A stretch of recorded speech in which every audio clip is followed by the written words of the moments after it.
Hello booktubers and super friends, it's Roy here, my channel Roy Reads Anything, and thought I'd pop in and do a pretty much unstructured thinking piece about sort of things I might be reading in 2025. That's next year, this being the waning dark days of 2024. And I've got a pretty lousy track record of delivering on stuff I say I'm going to do, unless it's somebody else's event. If it's like me choosing to do things, they don't always happen, so maybe I shouldn't name any of these, or I should have called this things I basically won't be reading next year. We will see, we will see. So there will be, if we look in the upper chamber here, of this piece of furniture that Jennie's dad made as a cabinet for radiophonic equipment. It was indeed. You see, there'll be quite a lot of classics. So sort of during 2024 really enjoyed the various classics reading things I did. So I'm this great wall of things here, Proust's Remembrances of Things Past, that is what it's called, isn't it? No, it isn't called that at all. It is. I'm going to search some perdu. Proust's In Search of Lost Time. That's a year-long reading event that was conceived by Randy Ray, literate Texan, and Greg, another bibliophile, reads. They're the head honchos, come up with a sort of a reading plan and things like that. So, you know, apparently it's possible to read this multi-volume saga in a year, so that's what we're going to try and do. So looking forward to doing that.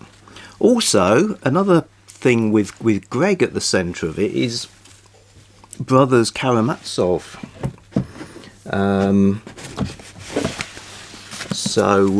Yeah, there's a group read of this, and that takes a couple of months as well, because it's quite big. It's a big chunk. So Dostoevsky signed up for that as well. For myself, I mean, one thing I really enjoyed this year's kind of last year, was the Ulysses readathon.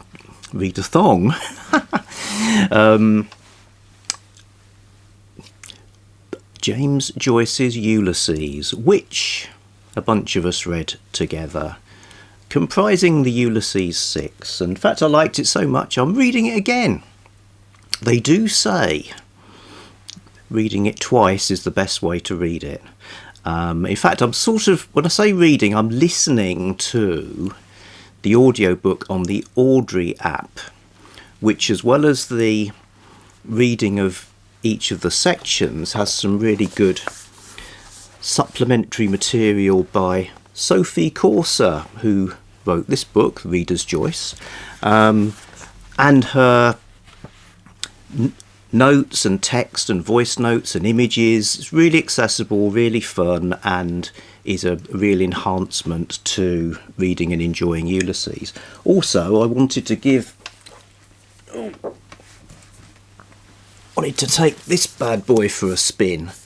So this is a new Annotations to James Joyce's Ulysses book that the paperback came out in 2024. Sam Slote, Marc A. Mamigonian, John Turner, published by Oxford University Press. And this is great, you could almost read this on its own. So I'm really enjoying my Ulysses reread, so much so that I thought it might be good to have a go at Finnegans Wake, or at least some of it. So if Ulysses is difficult, lots of people sort of, if they get that far, they tap out then, because Finnegans Wake is like, it's not even, you know, it's in a kind of dream language. It's all this sort of mind-blowing, interconnected, super elusive text where one word could have like 5 meanings and things like that. But there's a lot of fun to be had in it. I have listened to it, I've read bits of it, but sort of reading it more consistently seemed like a good idea. And I know Alan Big Hard Books and Classics is a big Joyce and Wake enthusiast. So he's up for reading it along with me in April, May, June. And I came across an interesting reading plan by a guy called Sebastian Knowles. So he's a lecturer, or was, and a professor who, despite liking Joyce, had never been able to get very far with Finnegans Wake. So when he came to teach it to a group of students, he devised a reading plan that starts with the easiest chapters and works towards the most difficult. So it kind of starts in the middle and spirals outwards, which is perfectly fine because it's not really a linear book. And that looks like a really good... It divides it up into chunks as well. So the plan is do Sebastian Knowles's first round of 7 chapters this year, which is only like three pages a day. What could possibly go wrong?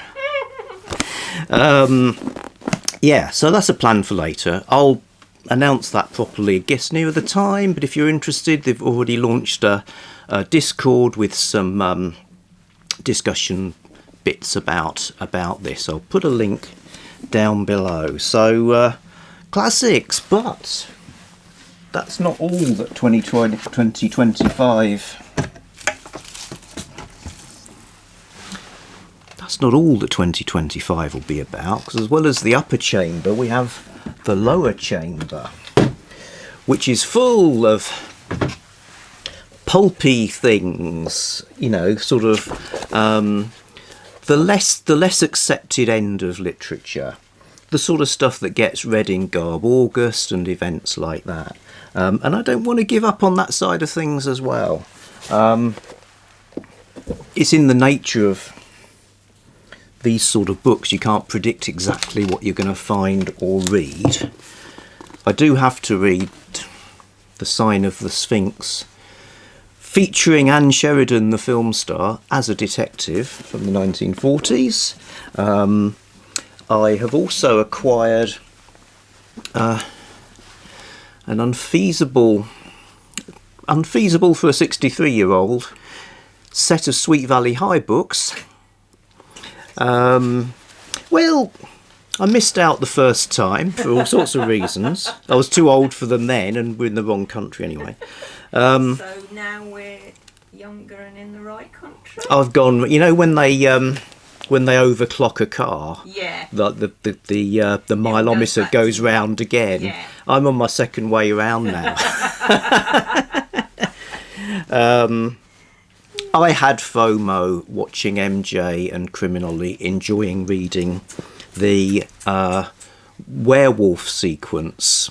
I think by the time they got up to 3 figures, like a lot of long-running series, but I think it's about a pair of twins, young women, first of all in a high school, then at university.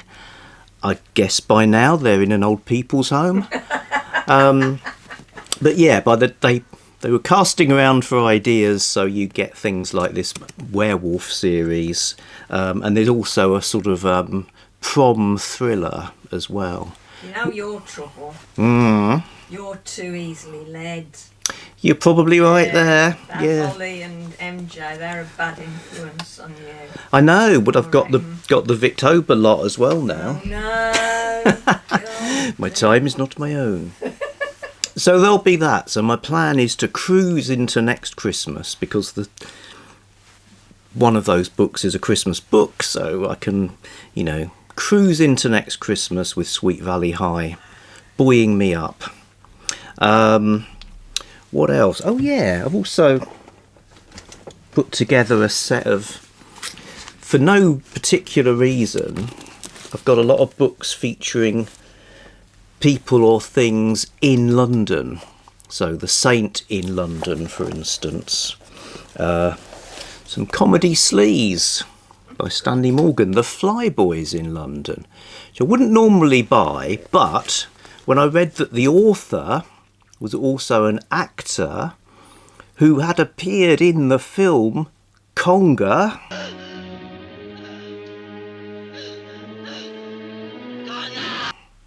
also known as I Was a Teenage Gorilla. I felt I had to get it. So we'll see what a guy who was in Conga writes about a sexy airline in the 70s. In between bouts of Proust and Dostoevsky and that. You sort of see how it works. I can see how you might need that after Dostoevsky. Exactly. The thing is, though, there isn't... No happy man. There's no middle chamber. You know, what I miss out on, basically, because there isn't unlimited time, is sort of current contemporary fiction, really. I did get lent the Poisonwood Bible, so I'll be finishing that off in January, I think. Anyway, yes, the In London section includes Alone in London, Victorian Waifs, a collection of stories about Dracula in London, one of Jane Converse's romances about Nurse in London, and Spidey Comes to London, so does The Thing, various other comic characters I've got on Kindle. So that is a completely pointless exercise I intend to do with vigour and everything I can throw at it. There will be events. There's a great event I want to be part of in February, but it hasn't been announced yet, so I'll keep my powder dry till that has been declared in the public domain. But, you know, your Garb August, I do, probably. New ones, I could possibly see myself doing Jane Austen July, if that happens. Haven't read any Jane Austen for a while. Could possibly see myself doing non-fiction November. But sort of pretty keen on doing Victober again, Shake-tember, the Shakespeare one. So yeah, it could be an exciting year. So I'm not putting too much in place because of the kind of all the time you got Proust running in the background, taking up half the processing power. You know, so that's like a lot of reading hours will probably go his way. And Sweet Valley High, of course, they might be quicker reads than the brothers Karamazov, but they still take some time to get down. So, some reading plans for next year in a vague, sketchy way.